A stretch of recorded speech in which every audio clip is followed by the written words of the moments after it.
During a White House press briefing, White House Press Secretary Jen Psaki responded to criticism from former President Trump.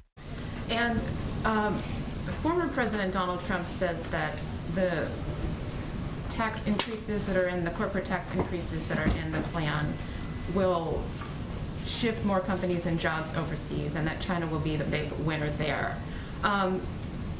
It also depends on getting countries to stop a race to the bottom on corporate taxes, and we're just wondering, how do you get those other countries to go along with that idea of, not racing to the bottom on corporate taxes? Well, we have a little chart. Maybe we can pull up on the screen here.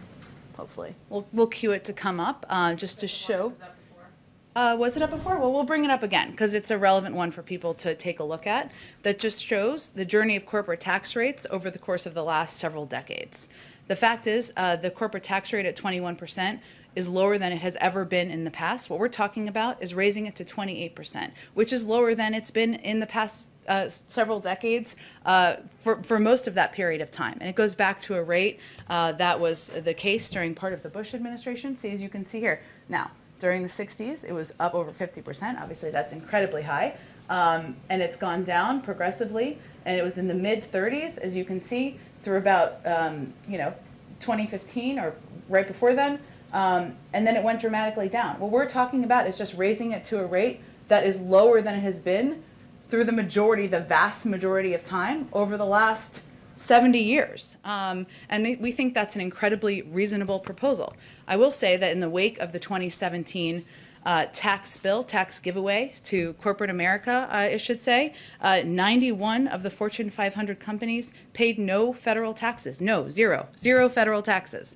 That is not something that the American people believe is fair, that we believe is fair. And what we're talking about here is making adjustments to the tax code to make it more fair, to invest in our infrastructure, invest in American workers, so that we can be more competitive over the long term.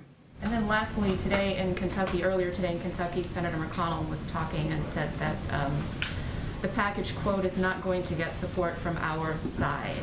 He opposes the undoing of the 2017 tax cuts and said that, quote, I'm going to fight them every step of the way. So how do you respond?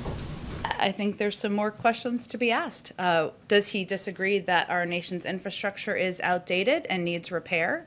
Does he disagree that we need to do more to put American workers back to work and to invest in industries that have growth potential over the long term? Does he disagree that 1/3 of the country who doesn't have broadband access should have access to broadband? There are a lot of areas where there is agreement with across the political spectrum, from investment in infrastructure, doing more to be competitive with China, and what we're really talking about here is how to pay for it.